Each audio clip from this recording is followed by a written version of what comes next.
Welcome back to Hopeside Community Church.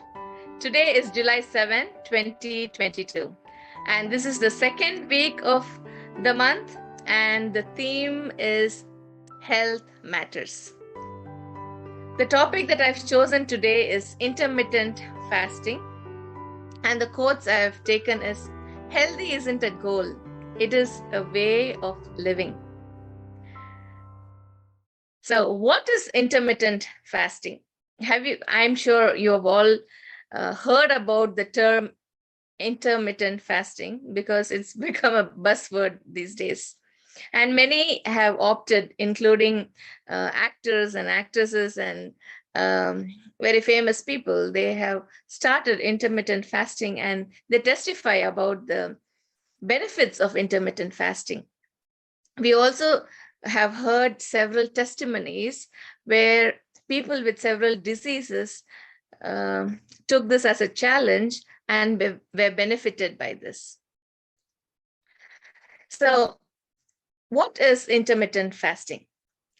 Intermittent fasting is an eating plan that switches between fasting and eating on a regular schedule. So, you can fast and then eat as usual. So, when you alternatively do this, it would benefit your body. What are the benefits of intermittent fasting? Researchers show that intermittent fasting is beneficial and is helpful to our body. One is to manage your weight. I'm sure all of us want to manage our weight. All of us are trying to, many of us, if not all, many of us are trying to manage or reduce our weight. And also, we want it, this intermittent fasting helps us to prevent or even reverse some of the diseases. It improves metabolic health. Alzheimer's have become very common these days, and intermittent fasting would prevent Alzheimer's disease. Intermittent fasting also helps us to live longer. Our lifespan would also increase. It's good, and it's good for our heart, and even it prevents cancer.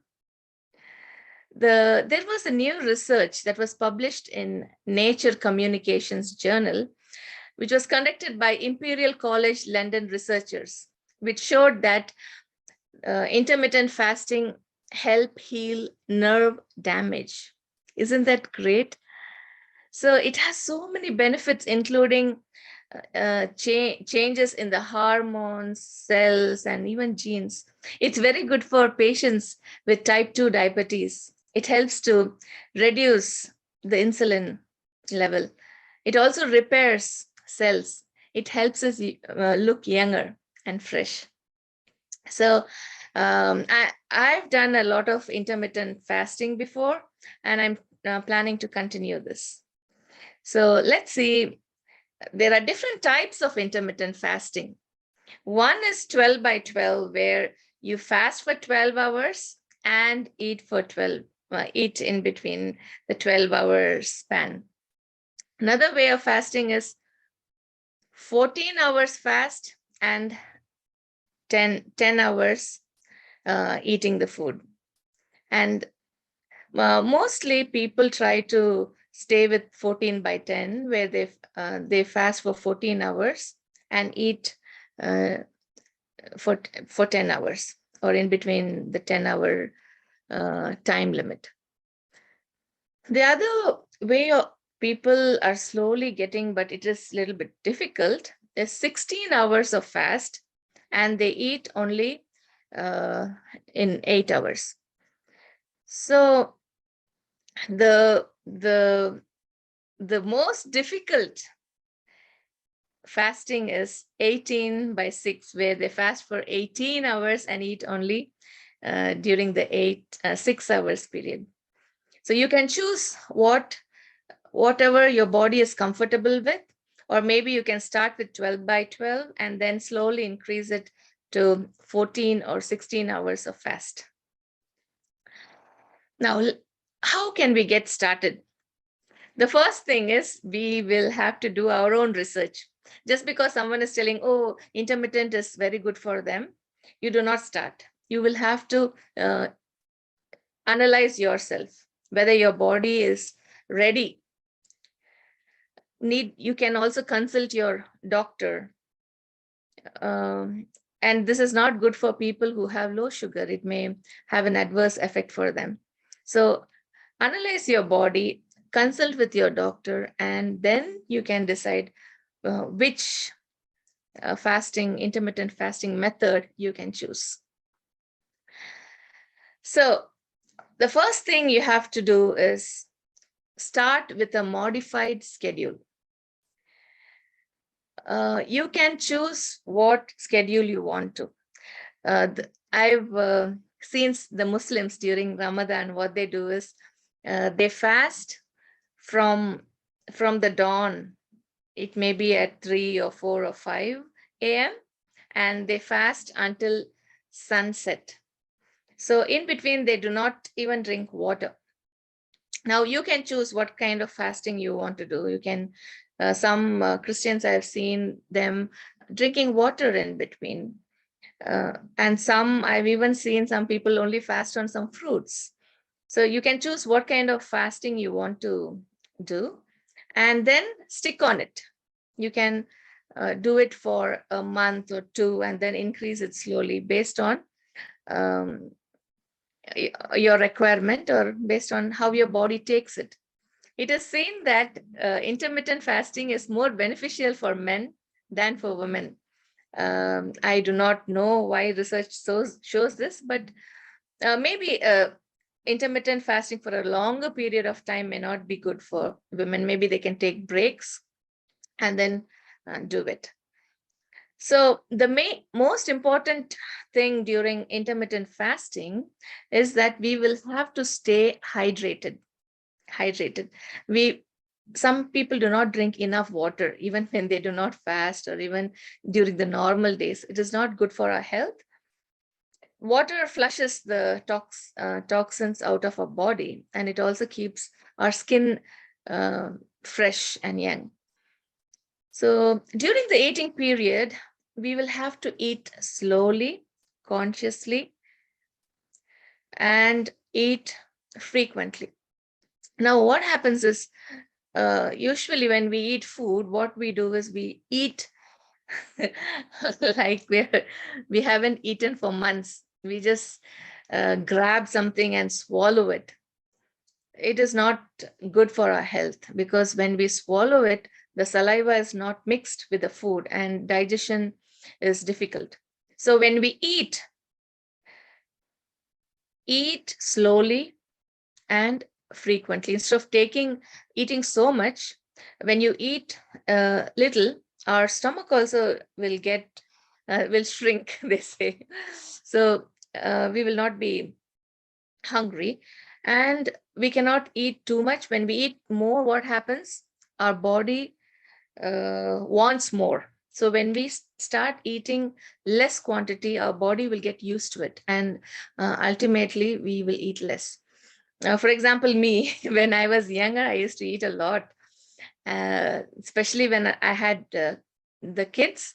I ate at least 2 plates of rice, a lot of food. I didn't care whether I was gaining weight, but I ate. I ate so much. And now I cannot eat that much because the quantity I have been eating is less. And so I get full so fast. I cannot eat more. So that is what will happen when we eat slowly and we eat frequently. We will have to plan our meals. Most of the days, what we do is we get up early in the morning and then think, oh, what shall we cook today?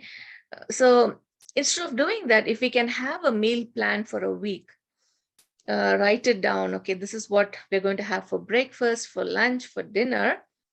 Then it will be a planned meal and we will not eat things that are unhealthy. So we will have to plan healthy, nutritious meal ahead of time. And it is also good if we can prepare our meals in advance. How many of us do that? We get so busy in the morning that we are not able to prepare healthy food. We just eat, okay, whatever is available, pack and then run for work. So if we are able to prepare meals in advance, or at least have a plan so that we get up early and do it, then we will be able to stay healthy. Breakfast, it is always good that if we can have a fruit and yogurt or milk and some protein. Similarly, for lunch, always do not forget to have salads. We usually, Indians, we do not eat salads, but it is very good for health. Do not forget eating salads, vegetables, and yogurt, which is very good for our body. It has a lot of probiotic and a protein, whichever of your choice. If you're vegetarian, you can choose vegetarian diet, or those who are non-veg, you can have fish, meat. So measure your food according to the calories and you eat them. So you will be able to stay healthy. Do not eat sweets, flour. Some of them eat flour, but when I was in a diet plan, one of my mentors said, no sugar, no flour. So they have different kinds of diet plan. You can follow the diet plan that works for you. So when you are doing an intermittent fasting, please remember to stay hydrated, eat slowly. It is also said that you will have to drink liquids. Drink liquids instead of drinking, eat water and eat the juices. So it is also said that it's better to eat fruits than to make it juice. So with all these tips, you can stay healthy. So eat slowly, eat frequently, plan your meals way ahead of time, and prepare your meals in advance. With this, I'm sure that you will be able to successfully do an intermittent fasting. Try this out and let's see how healthy you are. I will also do this. Thank you all.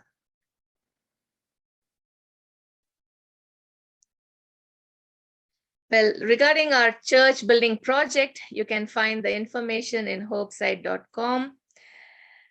If you would like to get more information about our church timings and the venue for our church services, please visit hopeside.com. You can also write to us if you have any concerns or would like to get more information about the church. Write to us at contact@hopeside.org. Thank you and goodbye. God bless you all.